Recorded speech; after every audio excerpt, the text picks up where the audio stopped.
Sir ನಮಸ್ಕಾರ. ನೋಡಿ ಇಲ್ಲೊಂದು ಸೈಟ್ ಬಂದಿದೆ. ಇದು 40/60 ಡೈಮೆನ್ಷನ್ ಇರೋ ಅಂಥದ್ದು. ಇದು ಬಂದು ನಿಮಗೆ ಬನ್ನೂರು ರೋಡ್ಗೆ ಬರೀ 100 ಮೀಟರ್ ಇರೋಂಥ ಲೇಔಟು, ಮೂಡ ಅಪ್ರೂವ್ಡ್ ಲೇಔಟು. ಆಲ್ರೆಡಿ ಲೇಔಟಲ್ಲಿ ಮನೆಗಳಿದ್ದಾವೆ. ನೀವು ಇಮಿಡಿಯೇಟ್ ಮನೆ ಬೇಕಾದ್ರೆ ಕಟ್ಟಿಸ್ಬೋದು ಅಥವಾ ಇನ್ವೆಸ್ಟ್ಮೆಂಟ್ ಪರ್ಪಸ್ ಅವರು ತೊಗೋಬೋದು. ಮತ್ತು ಇದು ಸಮರ್ಬೆಟ್ಟ ಬಸ್ ಸ್ಟಾಪು ಮತ್ತು ಸಿಟಿ ಬಸ್ ಸ್ಟಾಪ್ಗೆಲ್ಲನೂ ನಿಮಗೆ 8 ಕಿಲೋಮೀಟರ್ ಬರೋ ಅಂಥ ಒಂದು ಲೇಔಟು. ತುಂಬಾ ಹತ್ರ. ದೇವಗಡ ಸರ್ಕಲ್ಗೆ 1.5 ಕಿಲೋಮೀಟರ್ ಆಗ್ಬೋದು ಈ ಲೇಔಟ್ಗೆ. ಲೇಔಟು ತುಂಬಾ ಚೆನ್ನಾಗಿದೆ.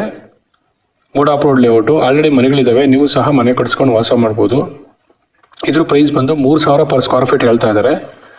40/60 ಸೌತ್ ಫೇಸ್ ಆದರೂ ಸಹ 40/60 ಮೆಜರ್ಮೆಂಟು ಸೈಟ್ ಆಗಿರೋದ್ರಿಂದ ನಿಮ್ಗೆ ಯಾವ ಥರ ಫೇಸ್ ಬೇಕೋ ಆ ಥರ ಫೇಸ್ ಇಟ್ಕೊಂಡು ಮನೆ ಕಟ್ಕೋಬೋದು. ತುಂಬ ಚೆನ್ನಾಗಿದೆ ಲೇಔಟು. ಈ ಒಂದು ಲೇಔಟ್ ಬಗ್ಗೆ ಅಥವಾ ಈ ಒಂದು ಸೈಟ್ ಬಗ್ಗೆ ಇನ್ಫಾರ್ಮೇಷನ್ ಬೇಕು ಅಂತಂದರೆ ಸ್ಕ್ರೀನ್ ಕಾಣ್ತಾರಂಥ ನಂಬರ್ಗೆ ಫೋನ್ ಮಾಡಿ, ಅಥವಾ ಸೈಟ್ ವಿಸಿಟಿಂಗು ಸಹ ಸ್ಕ್ರೀನ್ ಕಾಣ್ತಾರಂಥ ನಂಬರ್ಗೆ ಫೋನ್ ಮಾಡಿ. ನಿಮ್ದು ಈ ಥರ ಯಾವ್ದಾರ ಸೈಟು, ಮನೆ, ಜಮೀನು ಇದೆ ಅಂತಂದರೆ ಈ ನಂಬರ್ಗೆ ಫೋನ್ ಮಾಡಿದರೆ ನಾವು ವಿಡಿಯೋ ಮಾಡಿ ಬೇಗ ಸೇಲ್ ಆಗೋದಕ್ಕೆ ಹೆಲ್ಪ್ ಮಾಡ್ತೀವಿ. ಯಾವುದೇ ಚಾರ್ಜಸ್ ಇರಲ್ಲ. ಮತ್ತು ಚಾನಲ್ನ ಸಬ್ಸ್ಕ್ರೈಬ್ ಮಾಡ್ಕೊಳ್ಳಿ. ನಾನು ಹಾಕುವಂಥ ವಿಡಿಯೋ ಬೇಗ ರೀಚ್ ಆಗುತ್ತೆ. ನಿಮಗೆ ಯಾವ ಥರ ಸೈಟು ಅಥವಾ ಮನೆ ಬೇಕು ಅನ್ನೋದನ್ನ ಕಾಮೆಂಟು ಸಹ ಮಾಡ್ಬೋದು. ಇದೇ ರೀತಿ ಸಪೋರ್ಟ್ ಮಾಡಿ. Thank you very much.